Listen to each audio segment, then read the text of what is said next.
Every 2019 Honda Accord is on sale during the model year-end clearance sale. Well-qualified buyers can save thousands today with 1.9% APR financing on the 2019 Honda Accord. That's right, save thousands today with 1.9% APR financing on the Honda Accord. Don't miss the model year-end clearance sale going on now at your local Honda dealer. See dealer for financing details. Offer ends 9/30/19.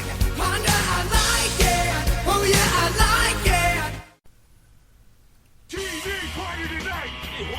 TV party tonight! Oh, we got nothing better to do than watch TV and have a couple of brews. Don't want to talk about anything else! We don't want to know. We're dedicated, yes! To our favorite shows. Oh, my circuits! Everybody loves Hypnotoad. Scary dog! Pearson at Blursville. Futurama! Good evening, wrestling fans. This is TV Party Tonight, a premier podcast right here on the Radulich Broadcasting Network. I'm your host, the mandated reporter, and frankly, I'm mortified.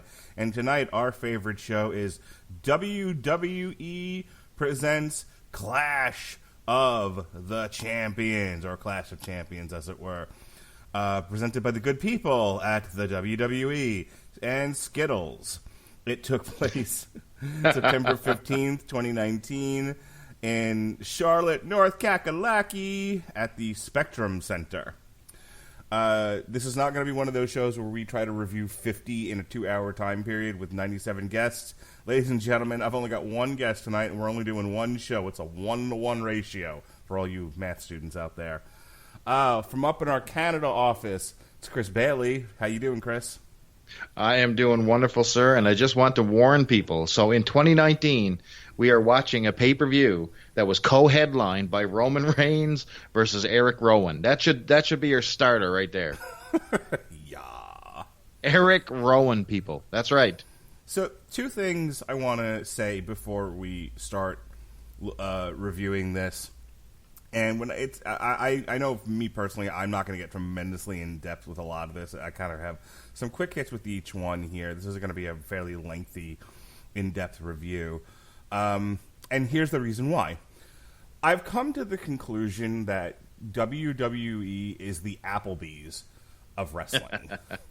Yes, sir. I would agree. And explain that, Mark. I will. So, it's not fast food. Fast food is I just need to shove some calories down my gullet while I'm driving or just really quickly because I'm in between things. It's not what, and the quality is usually like subpar. That's not the WWE. The quality in terms of all the things you should be looking at. The matches, the promotion, the aesthetic, all of that is usually pretty solid. Like, when you go into one of these bar and grill places, and I could have said Chili's or Ruby Tuesdays or something, bar and grill, chain bar and grill places, they're always the same. Like, if you go into an Applebee's in Texas, it's the same as going to an Applebee's in New York, and it's the same as going to an Applebee's in Florida. It's the same as going to an Applebee's in Toronto. It's the same everywhere you go, with the exception of, like, minor details. A picture on the wall might be different. Correct. The menu is always the same. The quality typically is the same. So no matter where you go, you're always getting the same mass-marketed experience. That's the WWE. Somebody pointed out to me online that they use the same set for Clash of the Champions that they use for Raw and SmackDown. They just changed the colors. And I went, yeah. Wow, that's going all out. Thank you, WWE, for spending so much money on non-pyro and just changing the colors. I love you. Well, that's the thing is the WWE, and this is about as editorialized as I'm probably going to get tonight. But I want people to think about this because the long-standing criticism of the WWE for at least the last 20 years is, golly, how I miss the Attitude Era. In the Attitude Era, things were so much better. And they're not all together wrong, the people who gripe about this sort of thing. No, definitely not. There's definitely a special time in wrestling right there. They're specifically referring to the TV PG-13, I think it was, or whatever the next step up above PG is. That that transition to PG is where they think the quality started to dip for the WWE. Again, it's a somewhat valid point, but here's the thing you got to remember, and this is what I point out to people: the WWE before it went public, they had one master to serve. The USA Network, who traditionally gave them plenty of rope to hang themselves with. They drew the line at don't kill anyone with a gun. And they almost did that as well. Yes. I think that's what the USA said, maybe tone it down just a smidgen. But other than that, the USA Network was pretty hands-off with the WWE. They were like, bring in the ratings, bring in the funk, and we'll pretty much leave you alone. Don't shoot anyone on live television. Obey the general best practices of cable television. And they did, for the most part. So up until the point that they went public, the WWE pretty much had free reign to do a lot of the crazy things they did on both pay-per-view and their network, their cable television show. Once they went public, they had a board to serve. Once they started getting licensing rights from other networks, most recently they got a deal at Fox, but even before that, they had switched from USA to TNN, which eventually becomes Spike, which is now the Paramount Network. So, in more recent years, they've had money from Saudi Arabia to do paid blood shows. money, Mark. Blood money. Yes, the Blood Money series, as we like to call it. So the point of me bringing all this up is that the WWE now serves a lot of different masters. And they need to maintain quality, and they need to pretty much not offend anyone. Therefore, you get the mass market bar and grill experience. Everything's the same everywhere we go. It's utterly not offensive. It's just there. It's not great. It's not terrible. It just exists, and it fulfills the contractual obligation. And I think individually there's some high and low points that if you're really picayune about wrestling, you can draw out. There's other wrestling shows that really delve into the details of a WWE presentation, but standing back and looking at it from a general point of view, Clash of the Champions is the latest example of the cut and paste widget approach to creating a wrestling event. So that's kind of my overall sort of take on this Clash of the Champions event. You know what I mean, Bailey? No, I completely agree. I mean, when you talk about the contrast from the Attitude Era to the PG era, I mean, you went from the Godfather's hose to Eric Bischoff dragging out lesbians to Austin stunnering everyone and women, and it was just complete anarchy and craziness. And then you went to John Cena, who sold a lot of merchandise. He did, and I really have no complaints about Cena. I think he carried the company on his back, but it was such a stark contrast. I mean, the swearing went away, the nudity, the sex, the violence, and it just became what we have basically right now. Although right now is a sort of a step up, so we're sort of in another transition period right here. So there's some swearing starting to creep in, there's some sexuality starting to creep in. It's a weird time, and I think Clash of Champions shows exactly the little hybrid cross attitude era thing that they're doing here now. And like you said, it's Applebee's. It filled you up for $9.99, but you're left feeling a little bit empty at the end of the night. So yeah, these are not special meals. These are, I ordered a quesadilla burger. That's what I got. It did not give me the bends. I went home and went to bed. Yes, sir. And you call that a win? Absolutely. I did not watch the pre-show, a little behind the scenes here. I didn't actually get home until about the middle of the Alexa Bliss, Nikki Cross Fire and Desire match. Yes, sir. I wish they had gone with Vicious and Delicious, by the way. They're lesbians. That's as close as we get. Oh. Ouch. Yes. Yes. But do you remember Vicious and Delicious? Good old Buff Bagwell and Scott Norton. Yes, I do. I mean, male prostitute. You could call Marcus Bagwell right now, and he will entertain you for a small fee. Yes, or a large fee, depending on how much entertainment you want. But Mandy Rose and Sonya Deville, I watched them. So I had to rewatch the first hour or so today in preparation for a full review. But my first run through with this, I came home during the Alexa Bliss Nikki Cross. Needless to say, I did not watch the pre-show. Is my only point. But yeah, as my big takeaway from this show, I wish they had named Mandy Rose and Sonya Deville Vicious and Delicious. I think that would have been hilarious. Well, it sort of suits them a lot better than big, dumb Scott Norton and Bagwell. I don't know. Indeed. I'm just saying. I don't know. Scott Norton was pretty vicious. So Drew Gulak defeated Humberto Carrillo and Lince Dorado, and then AJ Styles defeated Cedric Alexander for the U.S. Championship, and the prior one was the Cruiserweights. Did you watch any of this? Yes, I did. So, number one, AJ Styles is on your pre-show, and you have Eric Rowan in your co-main event. So, right away, you have to smack the bookers in the fucking head for this one.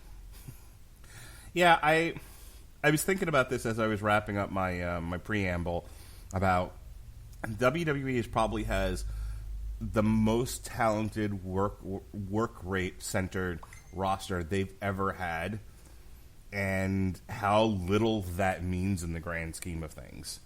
Like, oh boy, the ability to wrestle and put on a series of exquisitely executed moves doesn't really matter when people aren't invested in your character or the story you're trying to tell outside of the ring.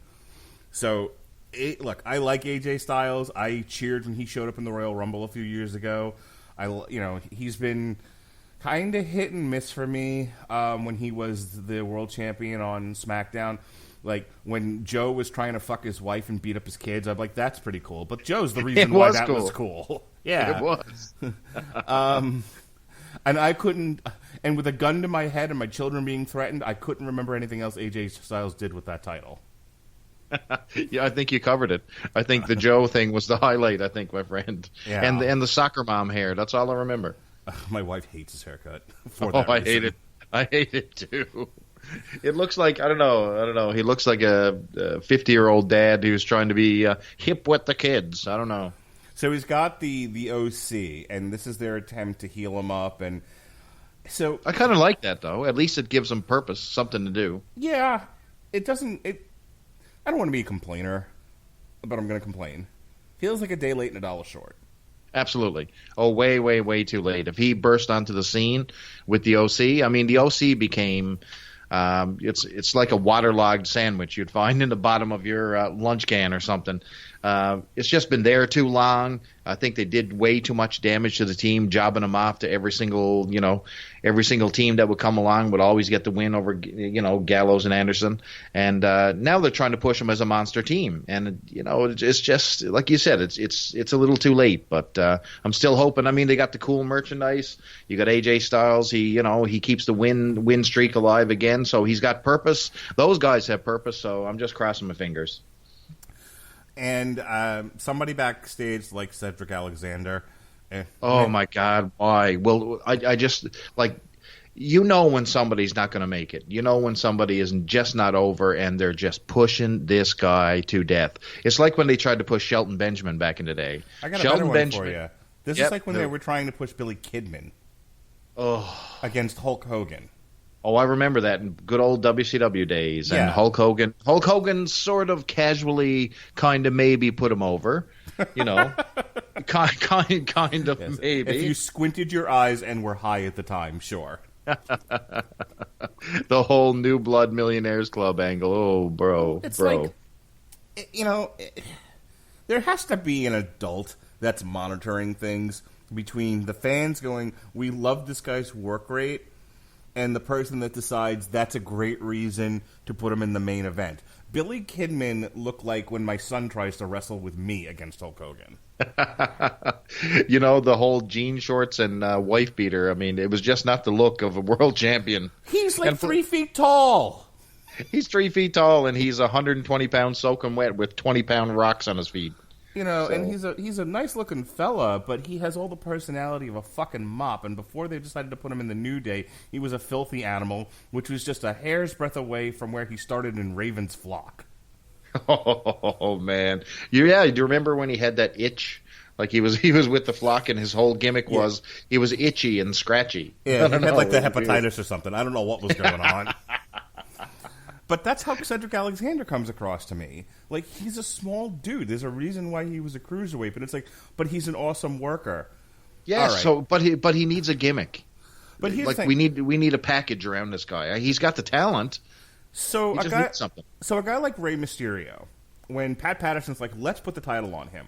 Okay, so Rey Mysterio was a superhero in a mask. Yes. He could do flippity doos. And the crowd was into him. Every single thing. His merch was selling. He was over. Right. Rey Mysterio has never not been popular. Absolutely. Up to the point where, you know, his knees weren't tiny pieces of chalk. I mean, now not so much, but like if you took his WCW career when he first left ECW, shows up in WCW, all the way to his first retirement in the WWE, like the first time he leaves, Rey Mysterio was consistently one of the most popular guys in wrestling. He had Absolutely. a look, he had charisma, he had a crazy moveset. He was in some of the best matches over a long span of time that you've seen from any other wrestler. So when they were like, let's put the title on him, sure, I'll buy that this 3-foot guy can beat up guys like the Big Show and Kane. Yep. That's not what they did with him. They beat him from pillar to post like an abused child, but that's a whole other podcast.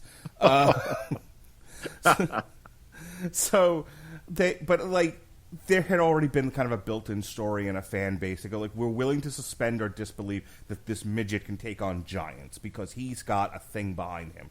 It doesn't work with Billy Kidman, and it doesn't work now with Cedric Alexander. Definitely not. There's just nothing there. Like you said, you need a gimmick, you need a package. It's not there. Rey Mysterio was a special circumstance. He was over.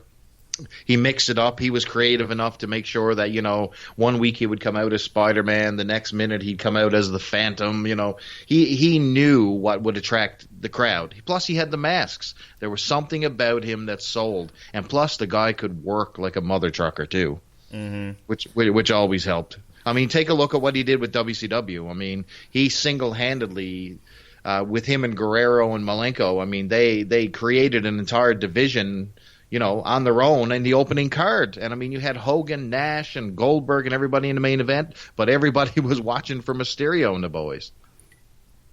Right. And Cedric Alexander is a black guy that can work. I don't know what his gimmick is. I have...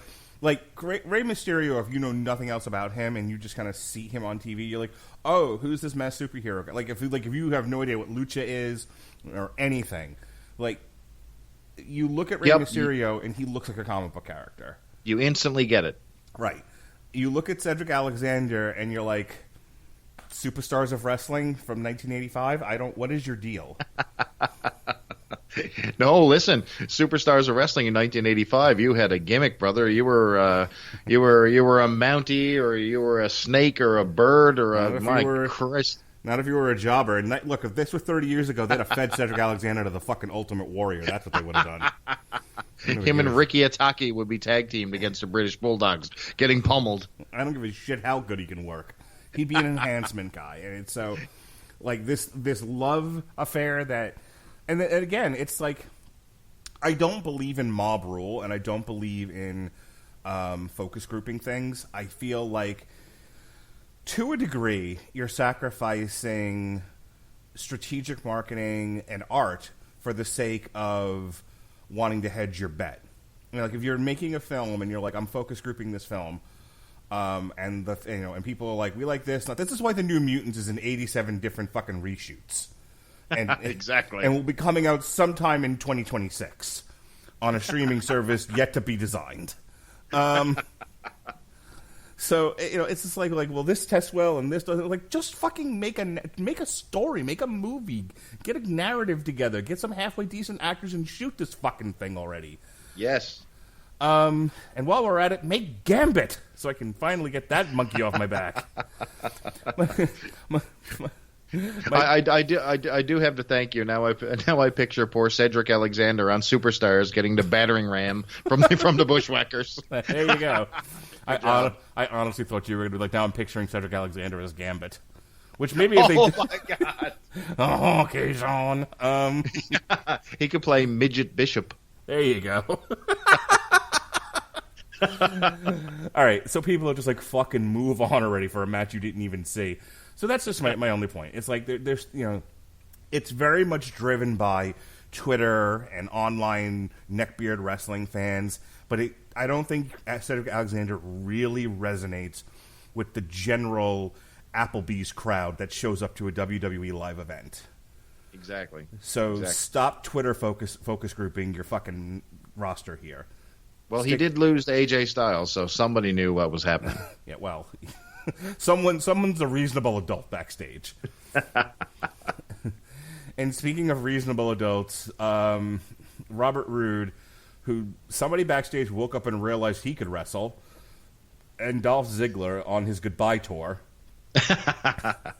I think he's managed to survive about 900 goodbye tours, and I think he's got another pit stop along the way. I think this is a good holdover. I think there's something there with Roode and Ziggler, believe it or not. I honestly do, and I think they almost had a little thing going on with the OC there on Raw. If you're paying attention to Raw at all, it seems like they were pretty close with the OC. It would be like a DX New Age Outlaws merger if they did it properly. But I don't know. They'll screw this up. Yeah, I like the combination of Roode and Ziggler. I just think they need to find a common thread. I don't need them to be the Killer Bees or anything. But oh no, I need them to be the Killer Bees. They need matching trunks, boots. I'm a tag team traditionalist, and nothing bothers me more than a Seth Rollins and a Braun Strowman. Two guys who look nothing alike.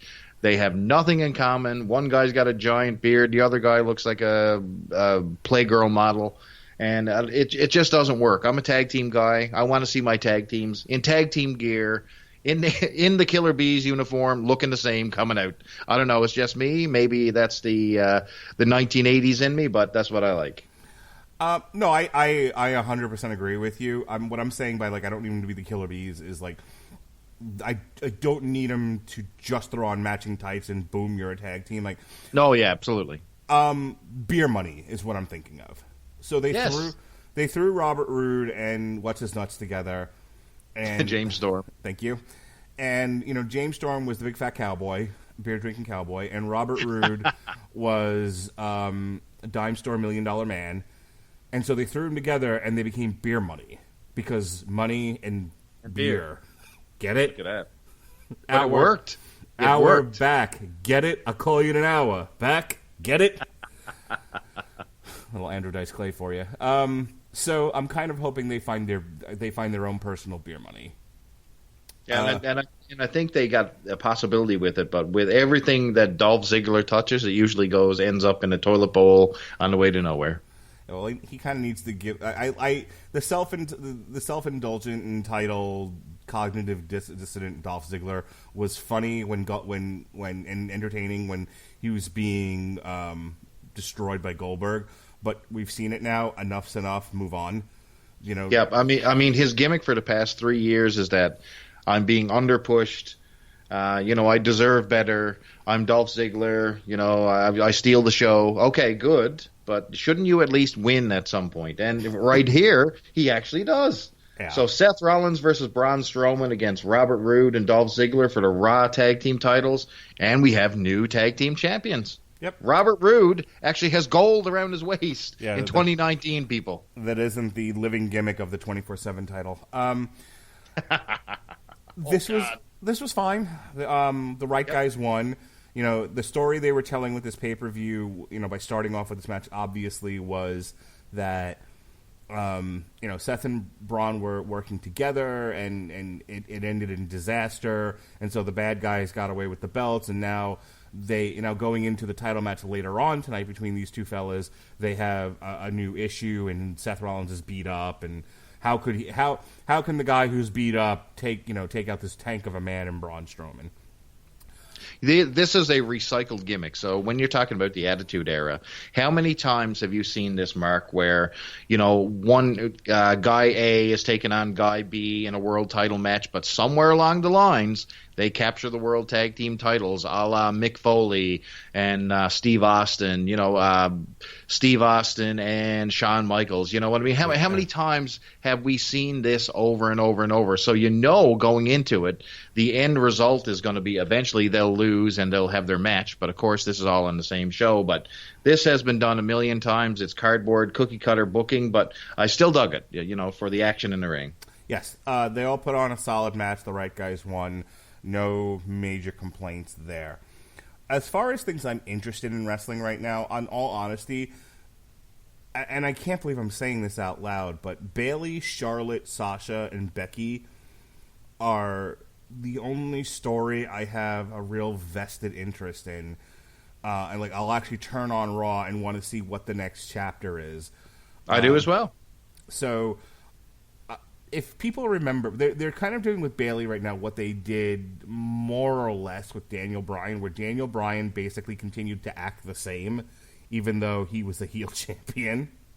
But it works with Bayley because right now, so we're moving on to the next match, Bayley versus Charlotte, SmackDown Women's Championship. All right, so Bayley comes out and she has subtle differences. So she's playing the pandering heel, so she's still keeping her face persona coming out. However, she's added the extra little bit of flair, like she's added the black Diesel glove, if you didn't notice that. You remember the old gimmick where Diesel used to come out with the black glove, and he would still be somewhat of a face when he was transitioning to a heel, but he would wear the black glove and slap hands with the people with the black glove. So Bayley is sort of like she's playing the trying to stay face, but you can tell she's doing the pandering. I really don't give a crap about you people, but I'm still Bayley, and here's my inflatable people and the whole 9 yards. See, I love that. I do too. I think it's fantastic. I love the fact that Bayley is staying true to her personality, and if she's booed, she doesn't care. And she absolutely. And what's hilarious about that, and just it's so indicative of where we are in wrestling these days. There are still girls slapping her hand. So did you see who was slapping her hand? So she has one particular fan that's followed her for right on through from NXT. She actually has. She has a gimmick name that they use for her all the time, but she's on all the old NXT pay-per-views with Bayley, and she was she was in the audience, and she was holding up a sign, "Bayley is still my role model." Right. So they're still using this girl, and I think she's actually training for wrestling. So keep an eye on that, folks. That girl across the barricade is coming across that barricade one day and meeting her friend. So with a plate of glass to kick Bayley through. It's going to happen. Be prepared, Marty Jannetty. But this was an interesting match because people still hate Charlotte Flair because she's touched by Vince, and I don't mean that in a dirty way, at least that I'm aware of. She's always the golden one. It's like she has her own gravitational pull. And it's because now why would you have her own gravitational pull? I'm kind of disappointed you didn't introduce her with her real wrestling name that you coined. The Hootie McBoob. Now, what I mean by that is they'll occasionally break away from her and give somebody else a shot against the champion or with the championship belt, but they always go back to Charlotte. She's never out of the limelight, and even when she's not in the title picture, she's wrestling Trish Stratus, yes, or something like that. So she's always floating she's always at the minimum 1B, in terms of where she is from the top. They never let her slide too far down the pole. Never. If she takes a loss, it means something. It builds somebody. She's not doing throwaway losses. It's something always intentional to build. So yeah, she's not fucking. Who's the black chick who dumped the Fanta on herself? What's her name? The black chick that dumped dumped the Fanta on herself? She was. This is killing me. Ember Moon? No. But that might as well. I might as well have used that as an example. No, this was the black chick who kind of just who for a while was doing a crazy gimmick where she was just nuts and every time they brought her... Alicia Fox. That's the one, yes. Sorry, the one thing I remember about her that was ever interesting was dumping soda on herself. So she's not like that or anything. But, well, yeah, so what I liked about this was Bayley doing the Bayley thing and giving no fucks that she got booed and almost not even hearing it. Like she doesn't change even though she whacked the hell out of Becky. And that's the other thing about it is she's doing the perfect villain thing of she being utterly justified in hitting Becky Lynch over the head with a chair. She was like, I will not be ignored. I will not be pushed in the corner. I will not be regarded as second tier. And she beat the fuck out of Becky because Becky, as a face, is now sucking up all the air in the room. Absolutely, but boy, is she ever. But think about how Bayley turned heel. It wasn't a traditional heel turn. She came to the aid of her best friend, right, Sasha Banks, who happened to be a heel. So she's still maintaining every ounce of her character. So she hasn't really changed. The fans' attitude towards her has changed, and that's a very unique spin on that. Yeah, so she's probably the most compelling character among the women right now. I'm really interested to see what they do with Bayley. I'm hoping they leave the title on her for a while because this is probably the most interesting she's been since her feud with Sasha Banks on NXT. And this match had a creative finish too, so they're not just they're not making giant heel leaps with her. So she undid to win. She defeated Charlotte, by the way. So Bayley won the match. But how she won?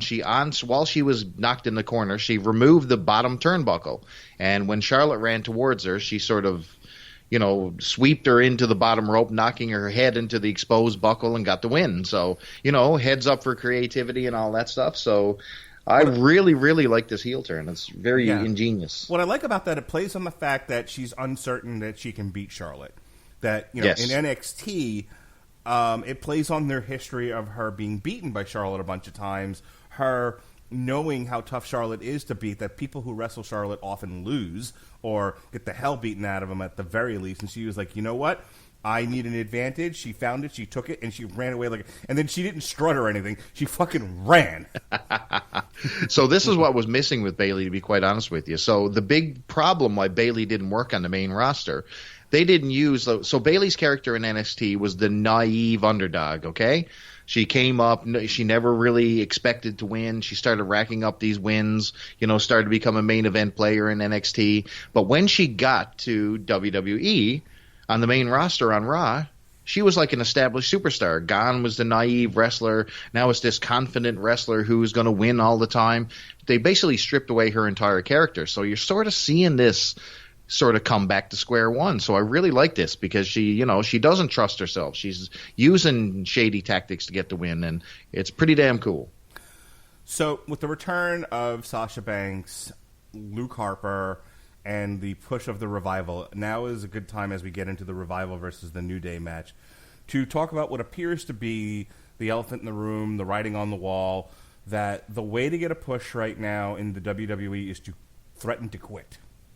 Yep, I'm out of here. I'm quitting this podcast right now. I need a raise. Podcoin didn't work out. That's right.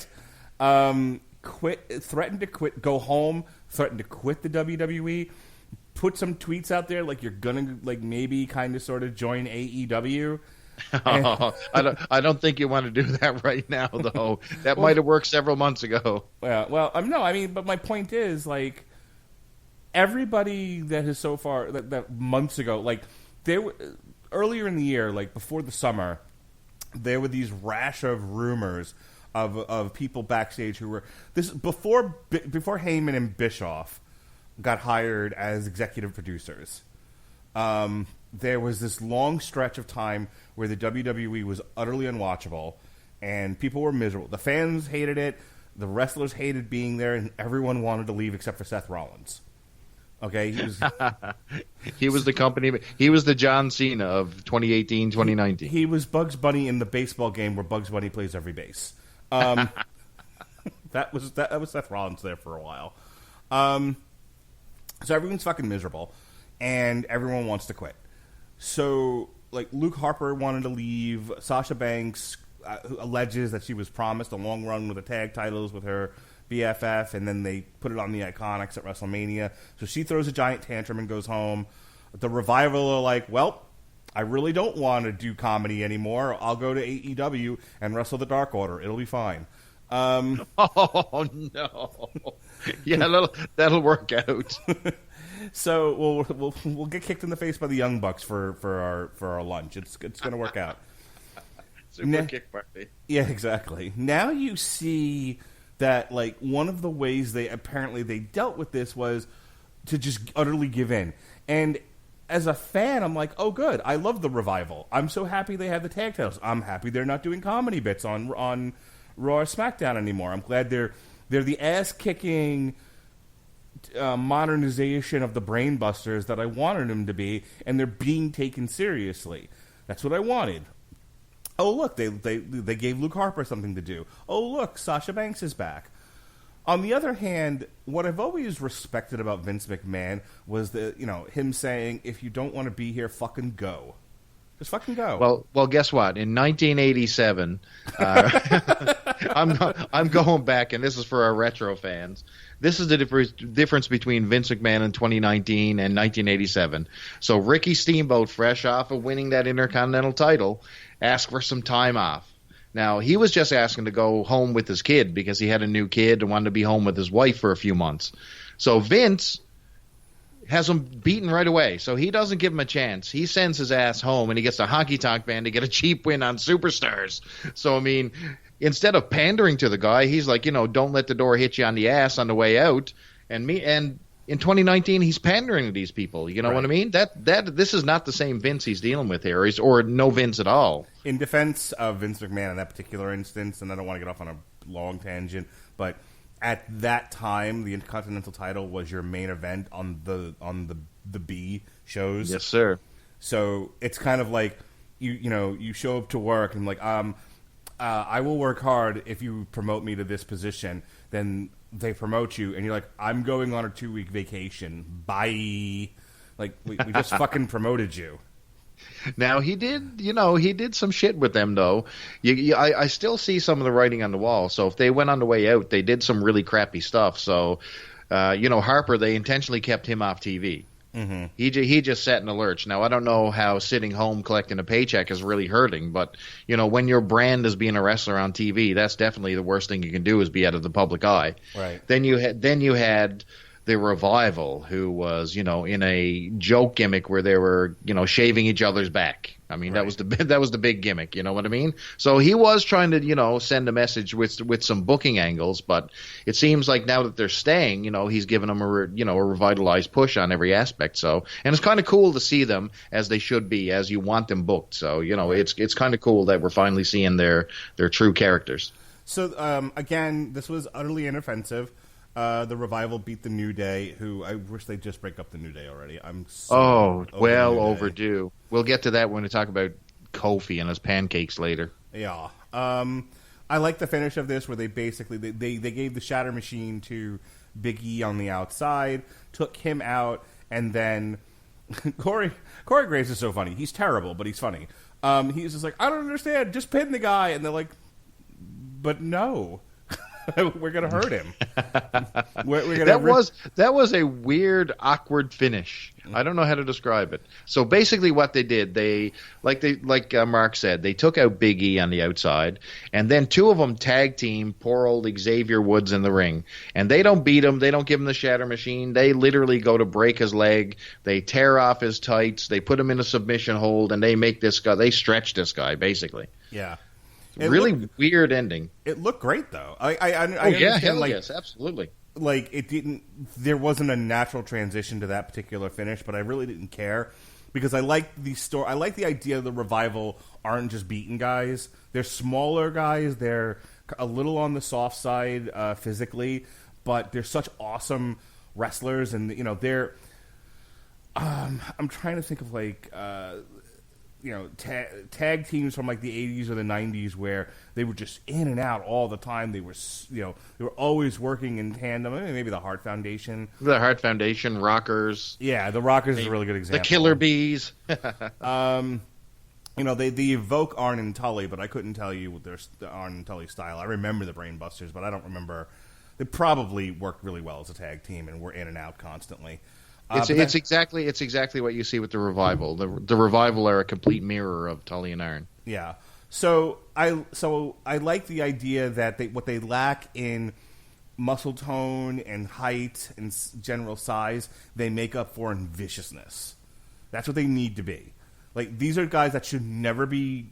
They should never be faces. They should always be heels, and it should be give them an edge. You know, like, they're supposed to be bland. They're supposed to just be ass kickers.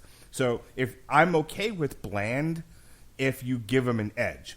More on that when we get to Seth Rollins. Oh, indeed. So that's how you keep the Revival over is don't give them a lot of color, but give them viciousness, and that's why that ending worked for me. Yeah, and you know what? It was something different. Normally their matches end, you know, they do a little bit of a mix-up in the ring, and then someone hits the Shatter Machine, and it's over. You know what I mean? Mm-hmm. So just to see a different ending out of nowhere was good booking-wise. I'm all about different endings. Like, mix it up. And that's why I said on our last show that, you know, we see so little variety in our finishes that, you know, sometimes I'm begging for a count-out finish, as weird as that might sound. No, I'm 100% with you. Also, just as an aside, these are the match lengths from the main card. Let me move this window out of the way. So, 9 minutes 40 seconds for the tag team. Bayley and Charlotte was less than 4 minutes. The Revival New Day was 10:15. The next one we're going to talk about Alexa Bliss and Nikki Cross versus Fire and Desire. Was not just about 9 minutes. Nakamura and The Miz was 9.5 minutes. Sasha Banks, Becky Lynch was 20 minutes. Kofi Kingston and Randy Orton was 20 minutes. Eric Rowan, Rowan Reigns was a little under 20 minutes, and then your main event was 11 minutes long. Other than the two, you know, there were two matches, but they were big-time feature matches that went 20 minutes, and they actually told pretty good stories, both of them. Every one of these was kept at a reasonable length. This card, there was a lot on it. There was 11 matches in total, including the two pre-show matches, but it didn't feel its length. This wasn't like an AEW, you know, for people who listen to this, it's like, wow, they really beat up on AEW. No, I want AEW to succeed. So, we criticize because they're doing things wrong that are going to make them not succeed. And if there's one thing about the Radulich and Broadcasting Network, we don't fucking hold back. Oh, no. I've been with you guys for a short period of time, but I will say there is no shortchanging opinions here. No, you know, if it's wrong, I'm telling you it's wrong in the most emphatic way possible. If you don't know what I mean, go listen to our review of the new Volbeat album, as I consistently yell at Volbeat for yelling into women's vaginas. But anyway, back to wrestling. So I like the fact that they had some fairly short matches on this. They broke up the times. Nothing really felt its length. I loved, like, I was a big fan of like really long cards back in the day. So when they switched to like the 4-hour format, you know, I did like extra matches, man, and keep them short. People have a very short attention span. When you're getting into 20 minutes on a basic tag team match, you don't need to, man. You're all you're doing is sitting around doing chin locks, headlocks, and just boring to people. Get to the point. You know, don't bore us. Get to the chorus, man. Right. That's what I was saying about the comparison to AEW, where your opening match has to be 20 minutes long and 97 kick-out finishers. Like, come on, let's knock it the fuck off already. No. Speaking of knocking it the fuck off, Alexa Bliss, Nikki Cross defeated Mandy Rose and Sonya Deville for the women's Raw tag team. I don't know which one it was. the women's tag team championship. Yes.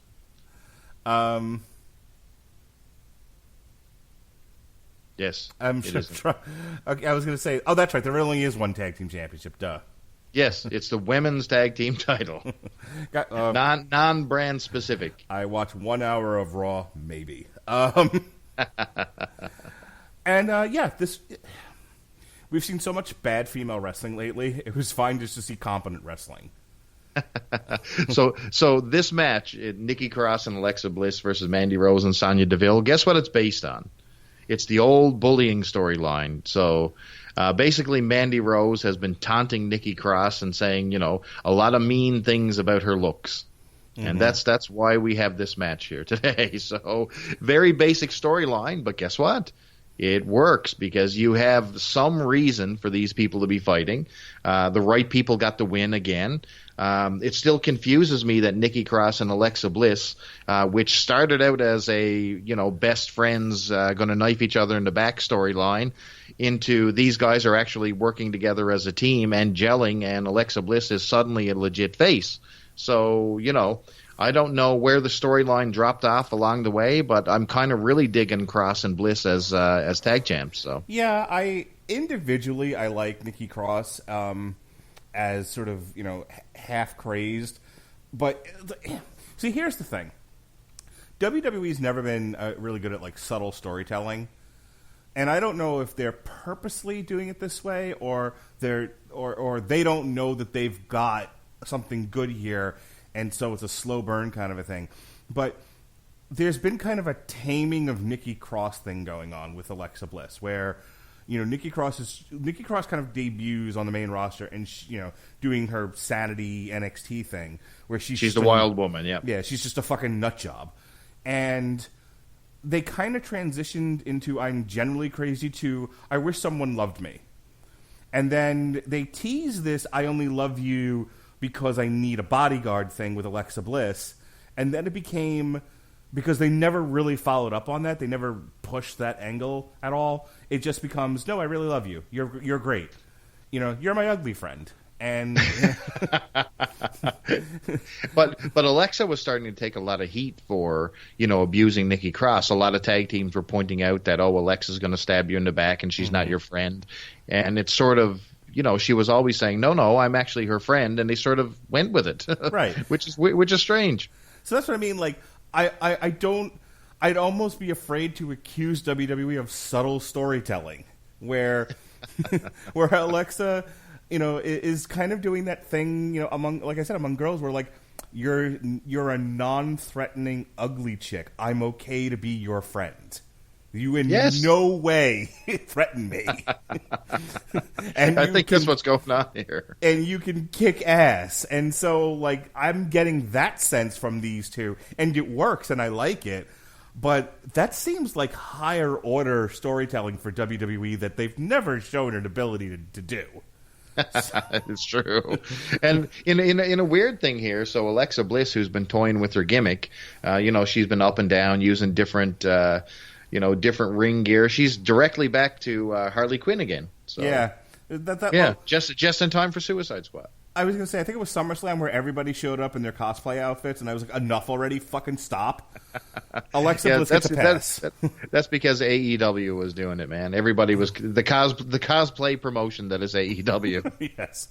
Nobody else gets to dress up as comic book characters except Alexa Bliss, seeing as she was the only one doing it for a while. Everybody else Yes. not. The only other one that gets even a minor pass for me is the one broad from the Iconics who comes out as Maleficent. That's actually a pretty good look. Amazing. Yeah, yes. I mean, it's porn Maleficent, but I'm okay with that. Me too. It's the Brazzers look, but I'm fine with it. We can never have enough of that. Yeah. So this match, really cool ending. So Nikki Cross and Alexa Bliss go over in this one. Really like the finish. So you had Nikki Cross go over Mandy Rose, who has been taunting her, with a cool move. So she basically had her in a suplex, put her legs on the ropes, and did like a roll of the dice neck breaker drop on her, and for the clean win. It came out of nowhere, and you know what? I was perfectly glad with that too. So nice clean win. Cross gets the win. Goes against her bully, and everything is good. Never let Sami Zayn wrestle again. Just keep him as Shinsuke Nakamura's English-speaking manager. Oh. No, that is, man, what is happening here? This is terrible. Sami Zayn, you talk about not ready for prime time. This guy got to be moved off of the main roster. I mean, it's done. The gimmick is over. It's not funny anymore. Even Kevin Owens, like I can't even bear to watch this guy on TV. Well, they've done so much damage to them both. They're a comedy tag team at best. Let's back things up a bit. So, Sami Zayn is made of paper mache and is constantly injured. Shinsuke Nakamura doesn't get pushed by Vince McMahon because he doesn't know the English. They're a match made in heaven. Now Shinsuke doesn't have to talk. He can just kill. Yes. And Sami Zayn can be the living embodiment of Twitter, and it's fine. And I like the idea. Like I said, I like the idea of Sami Zayn being the manager that can take bumps, and let him. Somebody occasionally, like on the Jim Cornette's podcast, whatever, people will write him and be like, "How do I become a manager in wrestling?" And like Bobby Heenan used to wrestle, Freddie Blassie used to wrestle, Lou Albano used to wrestle. Cornette used to wrestle. Yep. Cornette would wrestle. He wasn't a wrestler. Like No. The ones he would wear like the crazy giant leotard, that he looked like he was a punching bag sort of thing, but that was intentional. It was cool. Right. No, I'm saying, like, if you go back to like the 70s and the 80s, a lot of the guys that ended up becoming mouthpieces for wrestlers started out as wrestlers. Yeah, I mean, look at the '80s managers. I mean, you had Mr. Fuji, who was with Toru Tanaka as a tag team. You know what I mean? Right. You had Johnny Valiant, half of the Valiant brothers, who was luscious Johnny V. I mean, all these guys. Bobby Heenan, for example, Bockwinkel. Now, occasionally you had your Clarence Masons or your Harvey Whipplemans or your Paul Bearers, or even going back some your Oliver Humperdinks. Whoever managed Bam Bam Bigelow when he first showed up. Yep, that was Humperdinck. Yep, that was Humperdinck. Because now I'm confusing myself with the Princess Bride. Like Humperdinck. What? Humperdinck. There's a character whose name is Humperdinck in the Princess Bride. What do you not get? Do you not get this movie in Canada? I listen. I have seen the Princess Bride a billion times. I never got the Humperdinck reference. I'm gonna look it up, damn it. Because now this is bothering me. But yeah, all right. So, but my point is that I don't believe in the non-wrestler manager. I like the idea of a wrestler who you don't really want to see him in the ring because, again, Sami Zayn spent more time fucking injured than not. So clearly he's a liability, and don't let him in the ring. But a guy that can take bumps. Who's trained as a wrestler, but he can talk. And Sami Zayn has a lot of personality, and I like the idea of him getting on a mic and just like tearing into things and being very meta, and that worked. And then he gives a lot of color to Nakamura, who's an excellent wrestler and has innate charisma, but Vince McMahon's not wrong. That's only going to get him so far with the WWE audience. This isn't New Japan. No, definitely. Him not being able to do a coherent promo in English does hamper him. I don't think it's a reason not to push him, but he's the fucking Intercontinental Champion, so people need to leave that shit alone, too. So, yeah, he had a fine match with The Miz. I mean, The Miz is a competent enough wrestler. I think he does his best work as a heel, but not everybody can be a cool bad guy. So Miz, I think, is a classic example of when you take too much away from a person. So when he had the Miz-tourage, when he had Maurice, I mean, he was a main eventer in my opinion. Mm-hmm. He came out, his entrance was electric. There was a lot going on. Now he seems just like a neutered face. Like there's nothing special about him. He's not great in the ring. So a lot of that stuff, a lot of his entourage masked a lot of his weaknesses, and we're really seeing, the weaknesses in the face role here. Now Nakamura, oh boy. The only thing that I can say about Shinsuke in this particular match against The Miz was he seemed to be actually hitting his moves. Usually, he seemed to have lost his way there for a while where he wasn't hitting, he was going through the motions. He wasn't stiff. He was really loosely hitting that stupid knee, shinkasa or whatever it is. It just seemed like he was lost. But now with Sami Zayn there, he seems to have some renewed energy. He's got a new uniform going on there. He looked kind of cool. And he actually won. So, Nakamura defeated The Miz, which makes me wonder what is the purpose of The Miz in, right now. Where does he fit in the whole scheme of things? Because it doesn't make sense. As for Sami Zayn, I think you're right on the money. The guy's injured so much, you keep him out of the ring. But I think you should literally turn this guy into a manager, full-on manager. And I think he got something there. Totally. And for Owens, too. I mean, pair him up. Let's go. Let's get him a stable. So Chris Sarandon played Prince Humperdinck in The Princess Bride. Oh, yes. God. Fucking knew it.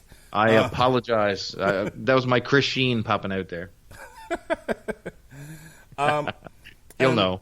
And like I said, the only other storyline going into this that I was even semi-interested in was Sasha Smurf versus Becky Lynch. I've said it before. I'm going to say it again. They don't know why Becky Lynch got over last year, and they don't know how to keep her over. And Becky Lynch doesn't know why she got over. And so Becky Lynch thinks she knows and continues to try to channel Steve Austin. But no, but in the words of the Wu-Tang Clan, nah, bitch. That isn't why we were cheering you. We were cheering you because you were not Charlotte. You were not the one getting pushed by Vince. You were not the chosen one.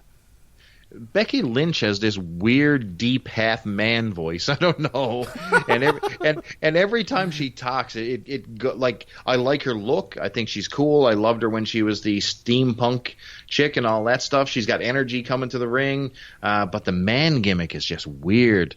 And she talks in a deep voice, and I'm a Newfoundlander and I have my own accent, but this chick has like an accent, and it just doesn't work. I mean, she's trying to be Steve Austin in female format, but she sounds like I don't know, some guy cosplaying Steve Austin who's drunk in a bar, who's a transvestite. I don't know, no, but it's really weird. Since the highlight of her career has been beating Ronda. And in all honesty, the only reason why the stuff with Ronda worked was because they went full goose bozo with it. Like that, everyone's like, this was the dumbest thing. I'm like, no, this is the greatest angle I've seen in months. The night that they all got mock arrested, which, by the way, having worked for my local sheriff's office, that's not how arrests work. I just want to point that out. I know I talked about this with the WrestleMania thing when we did the WrestleMania podcast, but when you are actively involved in some sort of violent crime, they don't put you and your victim, or you and your co-defendant in the same car. You just made me remember when the Mountie was locked up back in the day after the Boss Man match, and they put him in the ring, or put him in a jail cell with three very large men. Yes. who had a real liking to leather. So that doesn't work like that, Mark? No. Well, that's fine. But no, they don't put. They would not have put Becky Lynch and Ronda Rousey, who were trying to kill each other at the time, in the same car. Who did a fucking cartoon look at each other and were like, and then started fighting. It was so funny to me, and I was wildly entertained. But yeah, she peaks at WrestleMania. Then they were like, "Oh, your boyfriend and girlfriend with Seth Rollins? Cool. Why don't you take on Danny Zuko and fucking Sandy from Greece and Baron Corbin and Lacey Evans?" I'm really pushing that, by the way. I was all over Twitter. That worked, actually. I was all over Twitter saying, "All hail King Corbin and Queen Lacey. Do it." But I have not seen Raw yet, so you please don't spoil it. Okay, sorry. Anyway,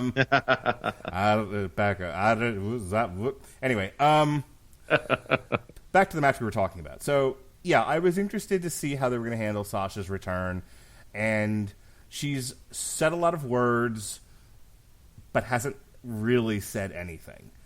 And they've had her losing. She actually lost on Raw in a tag team match. She doesn't really do anything here. I mean, yes, Becky Lynch beats her. She beats Becky Lynch by DQ. Yeah, so it's a DQ win. So it's just this softball push that they're giving her. Yeah, and it's fine because they don't want to take the belt off Becky. She still presumably has some air left in the balloon, some gas in the tank. And so that's because you don't want to be around when the man comes around. Yeah. Yep. They don't really know what to do with Becky if she's not champion at this point, and I guess she's selling the man T-shirt, so they're just letting sleeping dogs lie. A DQ finish is fine. People were really upset about this on Twitter. I don't know why. I liked the ending.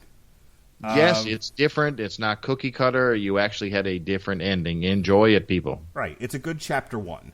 What I'm struggling with is, again, they gave Sasha a Chronicle where she said nothing. They gave her a comeback. She comes back, she beats up Natty Neidhart, and who doesn't want to beat up Natty Neidhart? Really? Someone just beat her with a cat. It's fine. Even the Canadians hate her guts. Yeah. So that's fine. And then she comes out and they give her a mic and she's like, I went away for 4 months. And she kind of does the I lost my smile Shawn Michaels bit. And I'm like, just fucking say you felt betrayed by management and you almost quit. Like, here's the thing. One of the things that made the CM Punk pipe bomb promo so good was that it came, like, I understand Triple H was like, no, we let him say those things. This was planned. But it's funny. My daughter had to do a mock audition in her musical theater class, and she had to learn a monologue. Now, I didn't expect her to do the ones I showed her, but I was trying to show her a couple of different wrestling promos to see how you change your inflection, how you use inflection, how you breathe, how you, use the space you're given to deliver the monologue, that sort of thing. A lot of acting tips. Believe it or not, folks, before I got into social work, I was a theater person. A thespian? No, I did not. I was in the theater. Yeah, I was trying to get into Hollywood at one point in my life. So I know somewhat about, and I was in plays in school and stuff like that, and sang and that whole jazz. So I know a fair amount, at least at an amateur level, on the basics of theater. And I'm trying to teach my daughter, who has to do this mock audition. So I show her the Paul Heyman promo from the night before Survivor Series that ended the horrible invasion angle, where at the end of it he throws his hat at Vince McMahon and then gets choked out by Taz. That was really good, by the way. That was like a belly full of fire there. It was fucking real, is what it was. Yes, it wasn't a shoot. You know what I mean? He didn't come out. It wasn't like Scott Steiner going, WCW sucks. That's a shoot. No, but they use reality for the storyline, and that's you instantly feel it. It feels more real, and it feels based in reality, so it's good. It works. Same thing with the pipe bomb. CM Punk, everything he said, he truly felt. He was like, I'm going to say these things, and they're like, oh, at the end of it, you're going to be, I can't wait till Vince McMahon dies. Probably going to cut you off there. Right, yeah, but guess what? That's the foundation of the Attitude Era. That's Vince Russo booking right there. That's exactly what he based his entire storyline and everything he did to the point of nausea. But it didn't work in WCW, but it damn sure worked in WWE. Well, it can't be done in isolation is the problem. Another really good one, just really quick, just so people are like, okay, well, those are the obvious ones. Undertaker's Dragon Slayer promo from the Attitude Era. Yes. When the run-up to I believe it's his first shot at Steve Austin as champion, he was like, for years I was the Dragon Slayer. And now, and I took a backseat to people losing their smiles and everything, he references, I think, Bret Hart. I gotta go back and watch it again. But yeah, he fucking delivered a half shoot about how he carried the company in its darkest times, and he never really got title shots. He was always kind of orbiting the main event, but he was never really in the title picture. And he was like, no, fuck this. And I can't remember if it was before WrestleMania 13 or if it was before he took on Steve Austin at SummerSlam in the Highway to Hell. After being there live for that, I've never hated AC/DC more. Was that the one where who was it, Austin or Undertaker got knocked out? Was that the one? That would be Austin, yes. Yes, he bumped the bottom of his chin or something like that and got jacked up and knocked out in the middle of the ring. Yeah, classic. He fucking knocked himself cold in the middle of the match. I love it. I was there for that live. In any case, so the Dragon Slayer, the CM Punk pipe bomb, and the Night Before Survivor Series are really 3 good examples of how you can take how you truly feel about something and deliver a heartfelt promo. And the problem I have with Sasha Banks is not that she doesn't have the talent to do it. If she was clearly reading the script they gave her. Here's all the approved things you can say. I'm sure she worked with a writer and she was like, well, I left because I felt betrayed and I felt like, I was lied to. And I've worked really, really hard at this, and I feel like no matter how hard I work, I'm being taken for granted. okay, say this. And it's like, that's none of what I just said. Yeah, exactly. It doesn't feel real, and everybody knows. If you're a smart fan in 2019, you know really what's happening behind the scenes. So don't give you a just a fast food pitch that's generic. We want to hear a real story because we already know the real story. So just give that to us. And it's indicative of what's wrong with the company right now. And it goes back to the Applebee's thing. Like you'll get a promo that's adequate and competent. And other than her kind of stutter stepping once or twice because she was trying to remember her lines, she's not an actress. It was an adequate, clearly pre-written promo. What I wanted was fire from Sasha. Like, I don't need her to come out there and be like, speaking of I wish Vince were dead. But come out there and fucking like burst into tears or something. Like, show me some real emotion here. And I'm not getting any of that from Sasha. I'm getting a line reading. And that's not what this feud needs. But the match itself was fine. It was. This was the. If I had to compare this to another match, this felt like Chris Benoit versus Kevin Sullivan in WCW. They went around the arena. They went all the way into the crowd. They battled a lot of this happened outside of the ring, and it was very intense. It was one of my favorite matches on the entire show. To be quite honest with you, they used the chair, like Becky put the disarmer on Sasha on the chair, and you had refs come out and drag her away, and there was a lot of good stuff there. Had Sasha just stood up, that she wouldn't have been able to do that move. That move doesn't really work that well. Yeah, shh, Mark. The fans, the fourth wall. We don't need to break it here. Good Lord. That's the same people that could have escaped the Steiner recliner by simply just sitting up. Yeah. All this time. So, Anyway. Kofi so anyway, but Sasha wins via DQ. So what was this? 13 minutes, was it? That was 20 minutes. 20 minutes. Okay, but anyway, guess what? Before we jump into the other one, the ending to this one was key because nobody came out the loser. So you had Sasha who can claim the win. You had Becky who looks like a badass for beating the shit out of her. So win all the way around. And I think we're on to Pancake Boy. Oh, yuck. I'll tell you how much of an impact this match made on me. I don't remember anything about it. Kofi Kingston throws pancakes. Randy Orton bores us to death for X number of minutes, and Kofi Kingston wins. Apparently, Brock Lesnar showed up on SmackDown as of this recording tonight, and so Twitter is aflame with Brock Lesnar. It's just like, well. They figured they'd save Brock Lesnar's return for their debut on Fox. Nope, we're going to build up some anticipation for the Fox debut by having Brock Lesnar beat Kofi to death. No. Did they have a match, or how did that work? I don't know. I honestly... They're not... I can't see them going to Fox with Kofi throwing pancakes as their champion. I just don't see it. No, I think... Hell in the Cell is in like 3 weeks. They'll probably, if they haven't booked it already, they'll probably do Kofi versus Brock, Hell in the Cell, or they'll do it on the card but not in the Hell in the Cell. Yes. Because I think they're going to do Seth Rollins versus The Fiend. More on that in a minute. Inside the Hell in the Cell. So whatever they're doing, you can expect that this is the end of Kofi's run.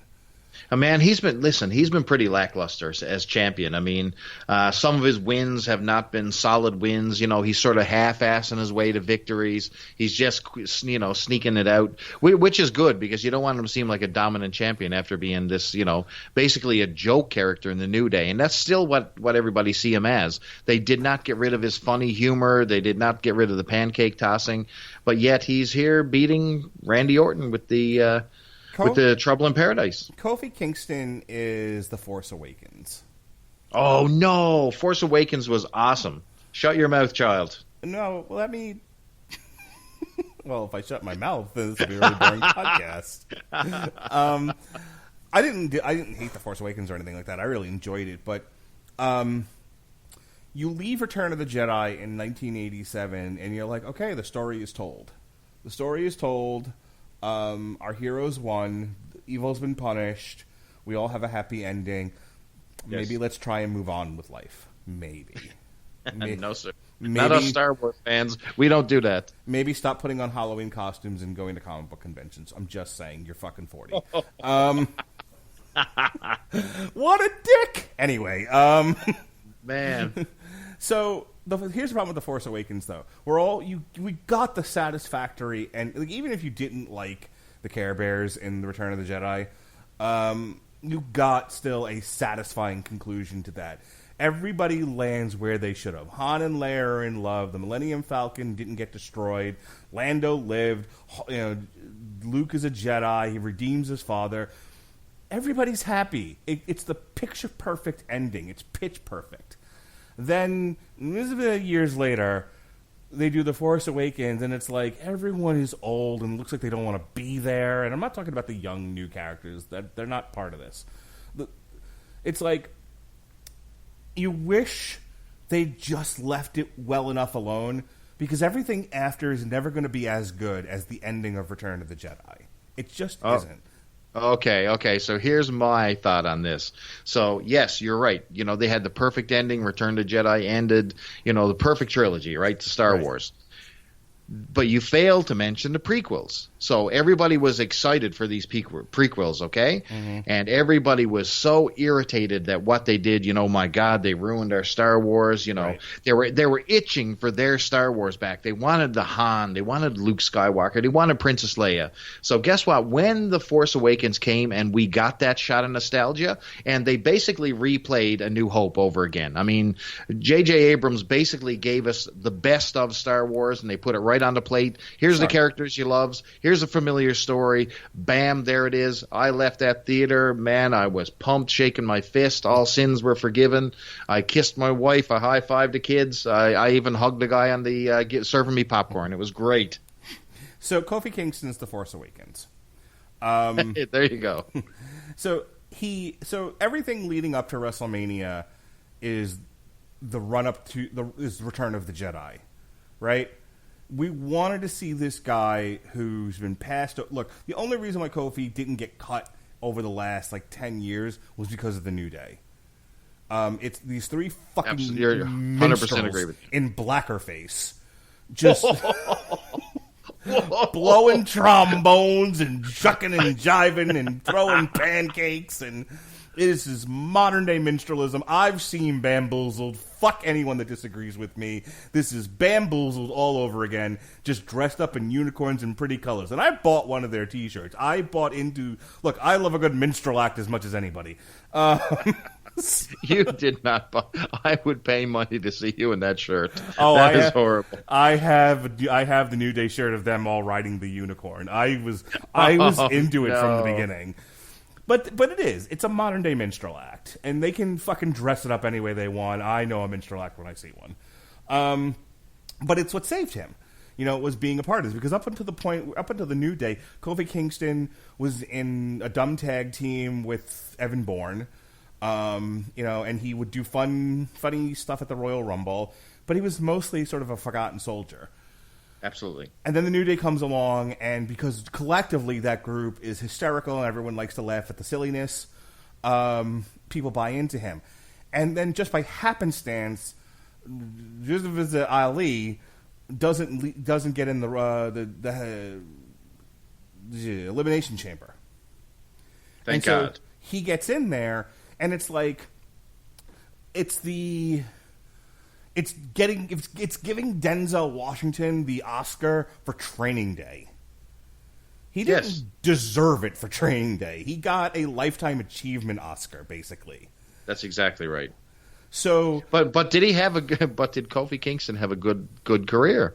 That's the thing. I don't think there was anything spectacular about this guy. I mean, was Kofi Kingston any better than Coco Beware? Let's be honest here. What did he do that was anything spectacular outside of his few moments in the Rumble?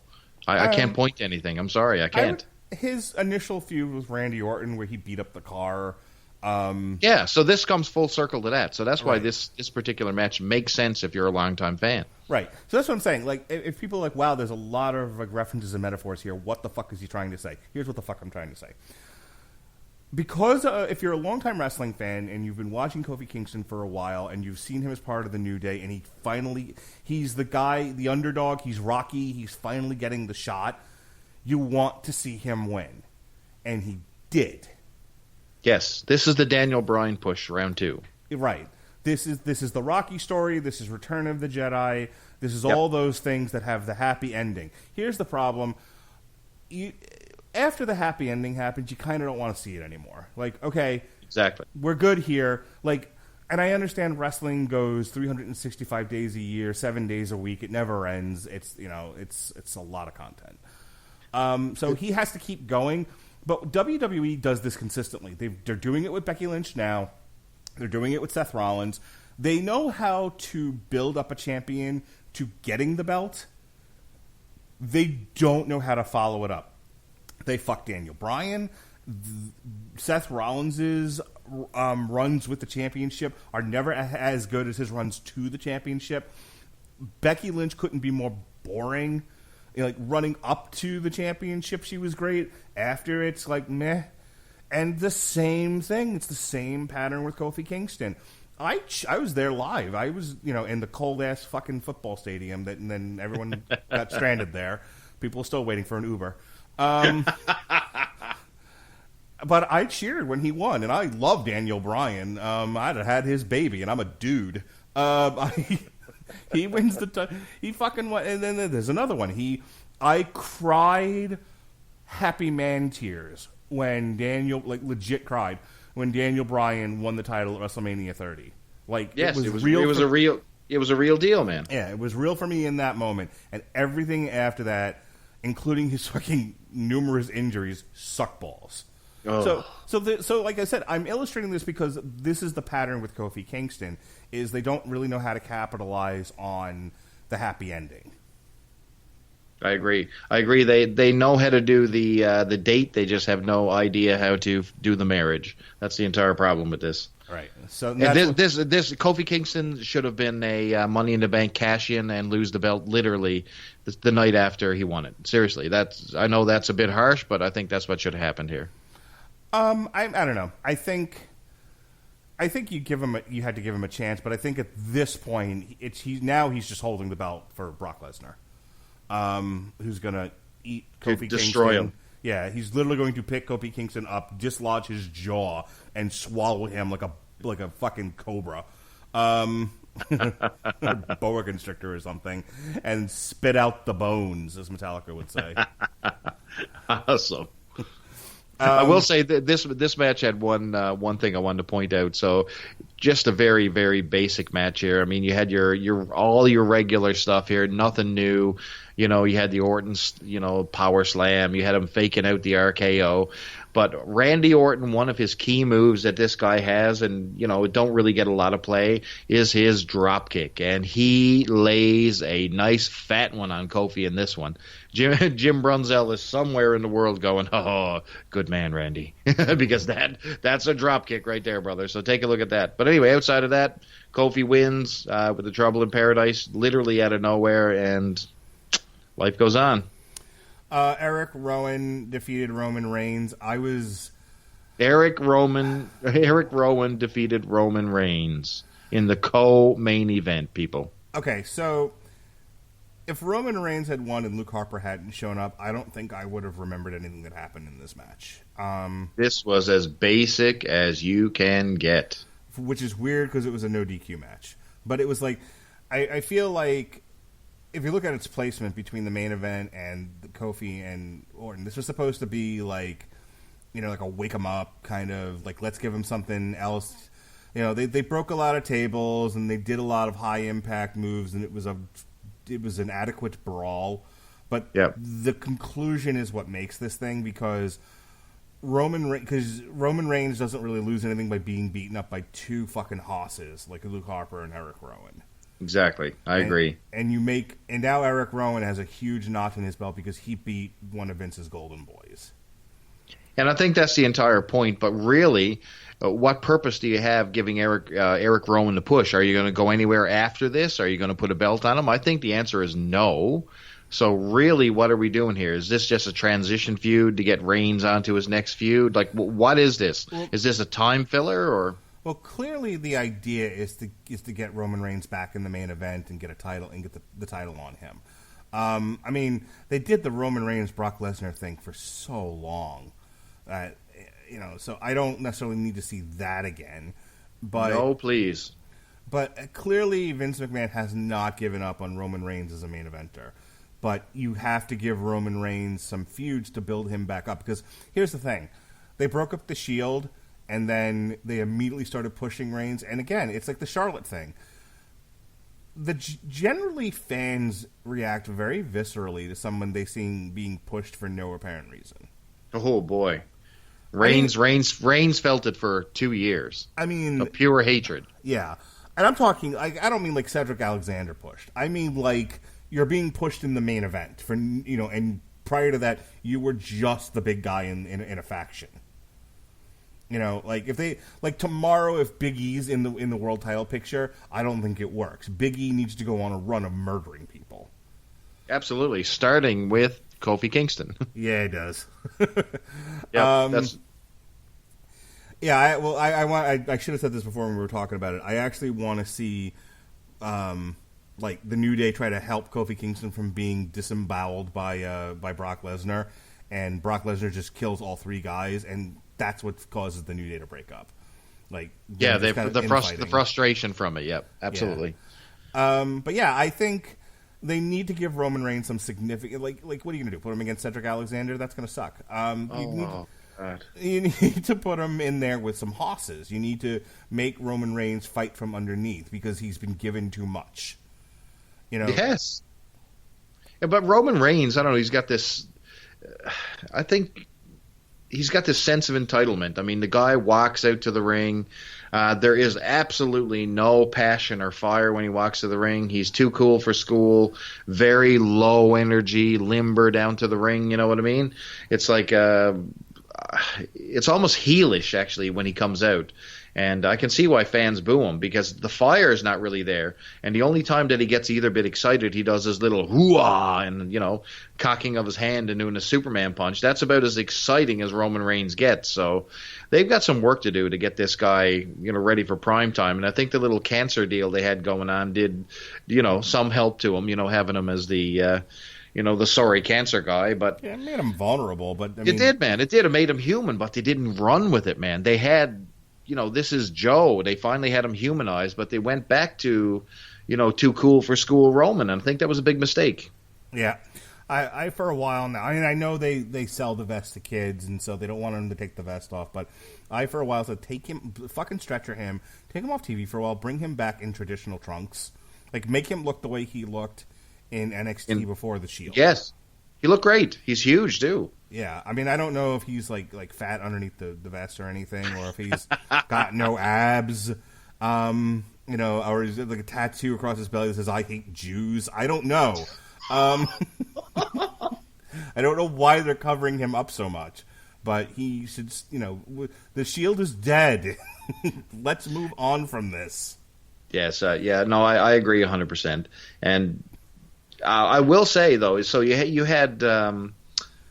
By the way, I don't think Roman Reigns hates Jews. I just want to be clear about that. Oh, thank you for that. Thank you for that clue up. So Luke Harper himself. I mean, Luke Harper's lost a ton of weight. He looks half the size of Eric Rowan now. Mm-hmm. But he no longer looks like a gas station attendant. No, exactly. And plus they took away that stupid Bludgeon Brothers gear that the boys were wearing. So that's also a win. And another call out. I love the Rowan Claw Slam. That's wicked. Yeah. Yeah, that's actually a good move. So I mean, there's some different moving parts here that I think they can run with. So I do like the Bludgeon Brothers as a tag team. I'm glad that they're not called the Bludgeon Brothers, even though Graves called it a bludgeoning. So they were harping back on the old name of the tag team. But this was not much of anything until the very ending. Like you said, inconsequential what happened in between the entrances and the ending. Is it weird that other than Bayley, Becky, Sasha, Charlotte, the only other thing I find interesting on wrestling and WWE TV right now is what metal shirt is Eric Rowan wearing? Well, that's true. That's cool. I like their gear. Why not? Yeah, no, absolutely. It's rock shirt's cool. And Luke Harper came back wearing an Amon Amarth shirt. Now I need the call for them to be called Twilight of the Thunder Gods. There you go. See, actually, it's better than the Bludgeon Brothers. It would be. All right, Seth Rollins defeated Braun Strowman, and then the Fiend came out and gave him the Mandible Claw. So let me talk about Seth Rollins for a moment. You've now heard me talk about how they make him a good fighting from underneath heel, and who's fighting from underneath face, who is trying to get his belt. And that's the most interesting stuff about him, because Seth Rollins is not a big guy. He does the flippity-doos pretty well and all of that, but it's hard because the WWE doesn't let you, just go out there and do 172 flippity-doos. So he's kind of limited in what he can do. Now he's got the belt, and he is just the blandest. He is white rice. He is. He styrofoam. I have not thought he had an interesting story to tell since he showed back up at WrestleMania in Orlando with the torch and then lit the LED thing on fire. Oh man! Like when he started the burn it down thing, like that made sense because he was fighting Triple H, and it was. Were you? Did you see 33? Were you live for 33? Was that Orlando? That's true. Yeah, Triple H and Seth Rollins. Yeah, Orlando. I was in the crowd for that. Yeah, I was too. That was so they lost a crowd there altogether. That's where I finally lost all hope for Seth Rollins. But they killed the crowd dead during that match. It's because Triple H wants to do these 20-minute long AEW matches at fucking snail's pace. 97 years in the business, he really doesn't know how to tell a good story. Nope. He can execute moves really well, and he's a really intense guy, and he's kind of fun to watch. But this is also why the Reign of Terror, people react viscerally to it. Not only does he fucking beat everybody on the WCW roster at the time, but he doesn't tell very interesting stories in the ring. He is a good performer of moves. He's not a good storyteller. Exactly. Go ahead. So you're exactly right, but you got two guys who are lost in transition here. You got Seth Rollins, who is as bland as beige paint. You have Braun Strowman, who's taken so many losses. He goes around, get these hands. The only thing he's doing is get these shoulders on the mat because he never wins. Let's be honest. I mean, you got a monster here you're throwing in the garbage every turn with Braun Strowman. It's just it baffles me what they're doing with this guy because they always seem like they're giving this guy a mega push. Like, okay, this is the one he's going to win. This is the time he's going to beat Brock Lesnar. And every time this guy gets beat and pinned, like he doesn't just lose. Like this guy loses. This guy lost with the pedigree of all crap here tonight. A pedigree. Like, I mean, you talk about Triple H putting a stamp on somebody. He's putting the middle finger right up Braun Strowman's ass with this. Yeah, it was fine, but all the mystique has been drained from Braun Strowman. He's a fucking gelfling in the Dark Crystal. So how do you revitalize him, man? Like, what do you do? Like, where do you start? I don't know. Have him start managing Alexa Bliss and Nikki Cross. Well, you know what? I'm telling you, that would work. That would literally have him as a heavy for somebody. That was the best part. Like, he needs to not work matches for a while. But that was the best part of the Mixed Match Challenge was him and Alexa Bliss were hilarious together. But it worked. So that would work. That's as silly as that sounds, that would work. I think Alexa Bliss being in the middle of an island of misfit toys actually would be a fun gimmick for her. Where she's just kind of got like a cult of personality, and you have all these like sort of dejected fucking misfits just sort of coming to her and be like, "I'm so sad, Alexis," and Alexa, fucking tired, Alexa Bliss, and she's just like, "Come to me. I want all the ugly misfit people around me that are that don't threaten me at all." And you could put even Cedric Alexander in there for no reason. So, what's your deal, Cedric? Oh, nothing. I'm Cedric. Nikki, what's your problem? I'm unattractive. Braun, what's your problem? I don't win matches anymore, and I'm a huge dude. What's your problem, Cedric? I'm 3 feet tall. Oh, that's awesome. So she just she just slowly builds up this army of people around her. It'd be fucking amazing. It would work. It would be over. It would be mega over. I'm telling you. Just Braun Strowman, Nikki Cross, Cedric Alexander, just they're all standing around and saying "hopelessly devoted to you." It'd be amazing. So, what did you think of the Fiend?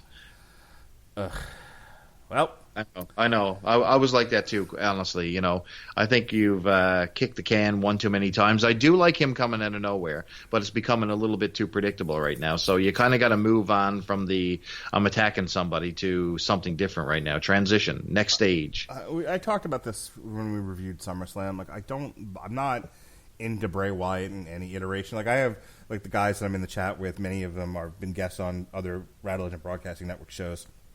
And they just fucking jerk off to the Fiend.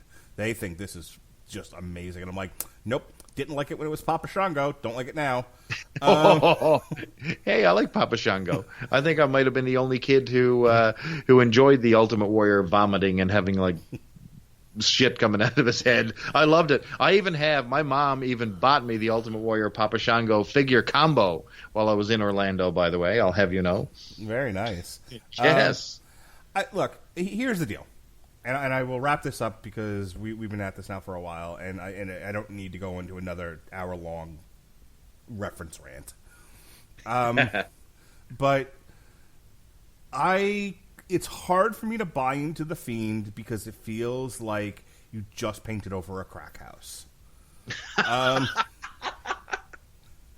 Though the paint you did, the painter you got was the Electric Mayhem Band for some odd reason, and so it's brightly colored and it's got stars and shit. If you've ever seen the Muppet movie, you know what I'm talking about. Yes, I do. Okay, so that's kind of what it looks like. Like the Fiend, if I just turn on the TV and I've never watched wrestling before and I see this guy, he looks interesting. The gimmick itself is interesting. They're really doing some creative stuff here. Here's the problem. I haven't forgotten he hasn't won a match ever. Right. So like you're right on the money because you don't introduce a character, and WWE has an interesting way of like this 50-50 booking. Mm-hmm. One guy gets a win one week, the other guy gets it back. That's you can't build a character like that. The entire way that they build characters back in the day, if you were introducing a new guy, he won for 3 or 4 months back to back. He established. Now he was beating jobbers and lower card enhancement talent and some lower level guys on the card, but he won, and you built him up to a main event match or at least a mid card intercontinental title match. That's the way you did it. I don't think Mankind lost a match in like '96. Right, that's what I mean. Like, what do you? And instead, they like to bring like Sasha Banks back, and they have her lose in a tag team match. Like you introduce characters, and you don't have them win. It just blows me away how they do this. And I mean, what are you protecting? Like Seth Rollins, he doesn't lose anything by getting attacked by the Fiend. You know what I mean? It's okay to put the Fiend over. It's okay to have him win. You can explain your way out of it and book your way, into protecting your characters, but you have to have him win. You're right on the money. Right now we're in a spot, though, where all he's doing is attacking people, so you got to move on. I think it's time to introduce some of his Funhouse characters to join the crew. I think it's time we actually see Sister Abigail debut. I think that would be interesting, something like that. But there's something got to change up here now because the act is already starting to get repetitive. Yeah, they had him win over Finn Balor. I talked about how they did the fake neck break thing, and I was like, nope, I'm out. And I was waiting for that to happen, and apparently somebody in the WWE is listening to me because they didn't do the fake neck break thing. They just did the mandible claw, and that was that. And I was okay with that. Like, I was okay with him showing up at the end. Like, I like it teases the next event in 3 weeks, which is Hell in the Cell. Now, okay, we're going to do Seth Rollins, Bray Wyatt. But you're right. I think first of all, I think it's too soon for Bray Wyatt to be going into a championship match. I think he needed to, as you said, just run roughshod over the roster. Like, let him kill Cedric Alexander. Let him kill. Yes, please. Yes, please. Let him kill. All the guys chasing after R-Truth with the stupid. Let him take out a legend. Let him start with a legend, make an impact. Right. You know what I mean? Let him take out fucking Renee Young. Amazing. Yeah. Nailed it. Perfect. You know, the lights go out and they wake up and she's fucking just like laid, you know, over the desk with her tongue hanging out like a dog. You know, like, oh God, it was the Fiend, you know. And Ray Young, and just because the impact of having attacked a woman, I think you would really sell it. If you said, you know, which one would you rather the Fiend kill just because you hate the sound of their voice? Well, Michael Cole and Corey Graves can both go. But just the lights go out, the lights come back on again, and Corey Graves has been shoved into the mouth of Michael Cole. One hand out his ass. Yeah, just Renee Young just like clutching pearls and fanning herself. So overall, I would give the whole event probably a B-. Like, it's just, yeah, me too. It was passable. I'm in a B- camp. I'm about a 7. Like you said, there was nothing really offensive. I think we had the right endings in most of these matches. Sure. I don't think and we had a bunch of title changes, so there was some history that was made here as well. So transition pay-per-view, all titles were on the line, so I guess that was a win. But it really shows with the state of the WWE when you have Roman Reigns, Eric Rowan in the main, you know, one of the co-main events. You've got Kofi Kingston, Randy Orton fighting, and you know your main event is Braun. I never win a match. You know, Strowman against. I don't know what is Seth Rollins? Like, literally, what is he? Like Mr. Lynch, basically is what he is. He has no, like, he did a promo on Raw. Like, I always watch the first hour of Raw before I start podcasting at 9. And he did a promo where it was like, is the instructions in the back, could you go out there and be as monotone as possible? And does he not come off like Mr. White? Like, man, like he has this tone to him, like he's talking through his nose, and it just doesn't work. No. It doesn't work. He doesn't have a good voice for it. He was the least interesting guy in the Shield, because the Dean Ambrose was always the guy I thought was the standout person, and I'm really sad that he became one of these guys like, you know, I'm just so mad that the WWE won't let me dive into a cup full of thumbtacks. Oh, boy. Welcome. and guess what? The dude got injured in a nothing happening match and couldn't even make the giant pay-per-view that he was brought in to debut at. I mean, This is it's just ridiculous. You know, one of my buddies completely hates Dean Ambrose, and you know, he called it. He said, "This guy's not going to last in that promotion. He'll just be in and out the door and injured." And sure enough, the pay-per-view didn't even happen, and the guy was injured. I mean, self-fulfilling prophecy. This guy's an idiot. But I mean, before he decided he was an artiste, he was the most interesting. He was the most interesting part of the Shield. And Seth Rollins was there to do flippity-doos, and Roman Reigns was your heater, your big guy. And it worked. Absolutely, because you had 3 separate guys doing 3 separate things. Right. It was the combination platter. They could hide behind each other, like their foibles, their issues, they could hide as a group. Now you look at them individually, and it's, as it turns out, Dean Ambrose is really a crazy person who wants to dive into a cup of thumbtacks, and Seth Rollins has no personality. If he's not fighting the establishment, or he's, you know, trying to get revenge for having his belt unceremoniously taken from him, he has nothing going on. He is nada. And then the 100%. Roman Reigns, who also has no personality, but is really tall. Does him cocking of the hand before he hits the Superman punch get on your nerves when it's like the 3rd time he does it? I swear to God, I don't know how, like, physically you could make it happen, but if he cocks his hand like that, I want somebody to come in his face. Just like he does, and someone just dick out, wham, and just fucking fire hoses him. Every time. Every single time. He gets hosed down with you. Every time he does the cocking of the hand, he just take a load in the eye. You just get pirate-eyed every time. Yes. Let's write that. Send that to WWE Creative right away. Who came on Roman? That's the angle. So I think coming on Roman's face is a great way to stop this podcast. What do you think? Absolutely. Yeah. Oh, it was a good time. Absolutely. You'll have to tell me what your friends at work think of this. Oh, definitely. Oh my God, yes. My friends always listen to these podcasts, and they get a great kick. So they always listen to our inappropriate commentary and get a good chuckle. So I definitely share that with you. Yeah, if somebody does a spit take, let me know. Will do. All right, tomorrow on the Radulich Broadcasting Network, on the Metal Hammer of Doom, we're going to review the new Tarja in the Raw. We dropped a Dark Crystal Age of Resistance review. We've dropped 3 volumes of Onslaught, and Volume 4 is next week. Thursday, we'll be doing an on-trial for the 1982 Dark Crystal. We may or may not be doing boxing, depending on if I'm at a winery with my wife.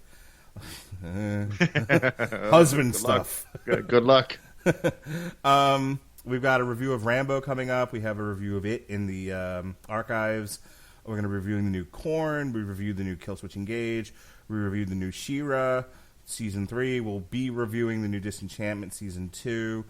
And then we end the month with a pair of Gotham by Gaslight shows. We have the comic, then the movie. Yes, sir. Good stuff. We'll review the new Hell Yeah. And then we got a review of the BH 90210. And then we kick off October with a week full of Joker stuff and Pennyworth, because I twisted Jesse's arm. So this is a can't miss month of the Radulich and Broadcasting by the sound of that. Great lineup, brother. They're all can't miss, God damn it. They're all can't miss, and if only Podcoin was still here. Don't, you're breaking my heart. Podcoin can kiss my ass, you bastards. I never even got a Starbucks out of you. I haven't cried so hard since the... God, I haven't cried so hard since the end of the Lord of the Rings trilogy. What? Breaks my heart. Oh, man. I can picture you in the Shire with your New Day shirt. I fucking lose. My wife thinks it's the cutest thing ever, because every time I watch the end of Return of the King, I bawl like someone kicked me in the nuts. It's very emotional. It is very emotional. He says nobody is like, you bow before nobody. I'm like, you don't bow. You're amazing hobbits. And my face falls off. Hey, you. When's the next Superblog team up? Superblog team up. Well, I don't have the date decided as of yet, but it will be in December. We usually do a little kickoff just before Christmas, so that'll be happening. You can check me out over on the Twitter. Come and listen to some of my tweets. Give me some comments. Give me the middle finger. Whatever you want to do. I'm Charlton_Hero at Charlton_Hero, I should say. You are all about children's toys, man. Like, do you do anything with that? Like, do you blog or like a podcast, like separately, just talking about like old school toys? Yes, man. Old school anything. Like, I like old school movies, like old school comics, old school wrestling. I'm all about that stuff. But, so my blog is the Superhero Satellite. You'll hear, you can check out all kinds of ramblings on toys, wrestling, comic books, and all that stuff over there. So just hit the Google machine, type in Superhero Satellite, and you'll find my retro blog. All kinds of junk on there if you're into that stuff. But, I'm super into old 80s retro toys, anything that I grew up with that I love, that I hold dear in my heart. Yeah, you can find it over there on the Twitter. You've definitely got an in the garage vibe going on. Oh, I do. And I've got a extensive in the garage as well. So my wife always threatens to throw it on the sidewalk. But I have and I will say, I do have an extensive VHS collection, which has made its return from the sidewalk on numerous occasions, despite my wife's best efforts to get rid of it. Well done, sir. Anyway, that's it. All right, we'll try to sneak in a Hell in the Cell review when that comes out in a few weeks. I mean, the calendar for October is pretty packed, and I can't do double recordings night and day anymore because of my work schedule change. But me and Chris will hopefully figure something out to get get you a review of Hell in the Cell. If you'd like to hear me continually pitch Coming on People's Faces, Minstrels, and everything else, and 97 movie references, we'll try to get it done for you, because I know how appealing that must sound. And we do need the answer to who came on Roman's face. We do have to find an answer. Maybe next time on Radulich and Broadcasting. WWE brought to you by Brazzers. All right. Love it. For Chris Bailey, this has been TV Party Tonight. Be well, be safe, and behave. Have a good night, everybody.